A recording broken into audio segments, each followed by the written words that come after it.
Well, it's a bit of a mixed bag this week in terms of gaming news. You have some exciting news stories, some interesting stories, and one story is just downright bizarre. So sit back, grab some popcorn and relax as we bring you another mighty fun episode of Free to Play.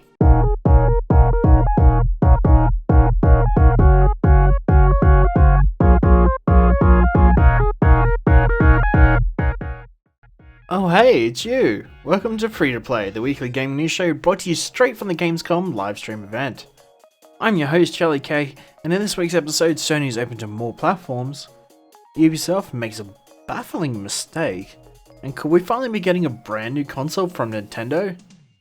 Find out all the latest news plus so much more in this week's episode, but before we begin, if you are new here and love gaming content at least 3 times a week, then why not consider hitting the subscribe button and the bell icon so you don't miss a single video.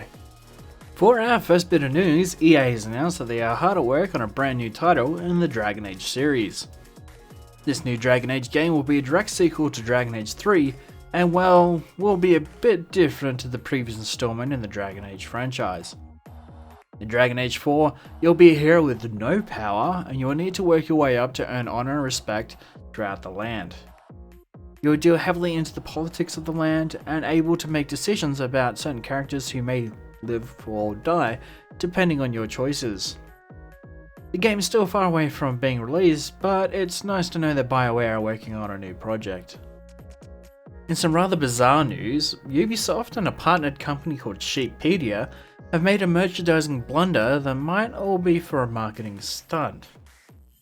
So Ubisoft were planning on selling mugs in China, but due to a bug in the manufacturing process, have accidentally created mugs where the handle is on the inside of the mug instead of the outside. Ubisoft and Sheetpedia were quick to pull the mugs from the market, but now Ubisoft fans have actually asked Sheetpedia if they could purchase these cups as a novelty item. Sheetpedia have gotten to talks with Ubisoft to see if they could purchase these reversed mugs, but yeah, it's definitely a mind-bending drinking experience if you ask me.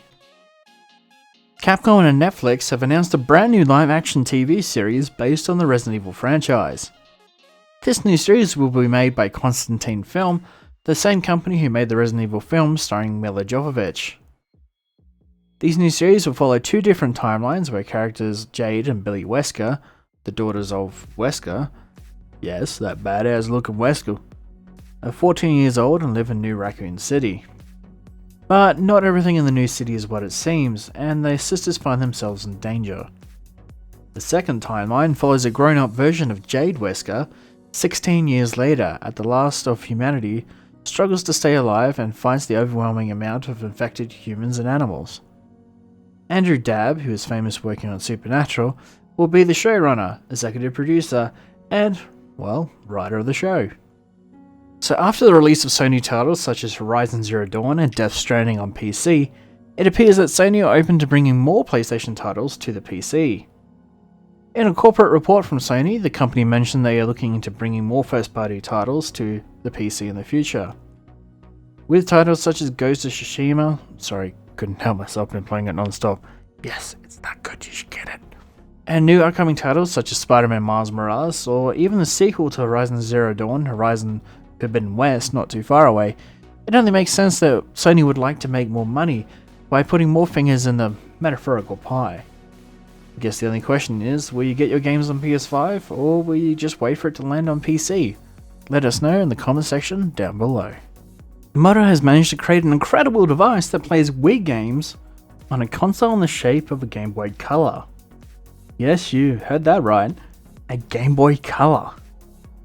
The modder going by the name of Ginger of Mods has previously modded game consoles before, but this new console he made from pulling apart a Nintendo Wii, making some alterations, and 3D printing to the case for them, truly takes the cake.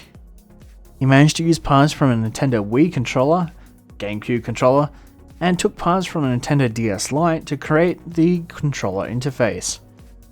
He then made his own software to upload games to the console via USB-C, as well as being able to charge the device. The Wii Boy runs on AA batteries and supposedly runs on 2 to 3 hours of playtime before being put on the charge again to run for a further 4 more hours. Oh, and he also added a 3.5mm auxiliary jack for better audio with headphones, as the Wii Boy only has enough room for one speaker.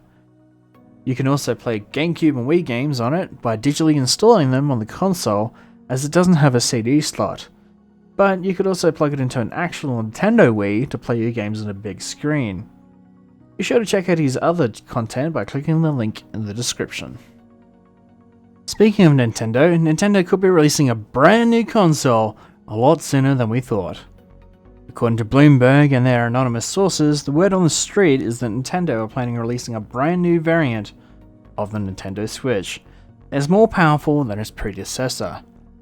It's likely to be called a Switch Pro that will feature better hardware that will allow it to play games at higher frame rates, or might even be able to play games on a 4K resolution with a much larger battery capacity. It is rumored that Nintendo will start production on the new console in Q4 of 2020 for a release window of sometime in 2021. But not only will Nintendo be focusing on making this new console, but they'll be looking at bringing new games with it, as well as such as the muchly anticipated games Bayonetta 3, Metroid Prime 4, and The Legend of Zelda Breath of the Wild 2. But what about pricing?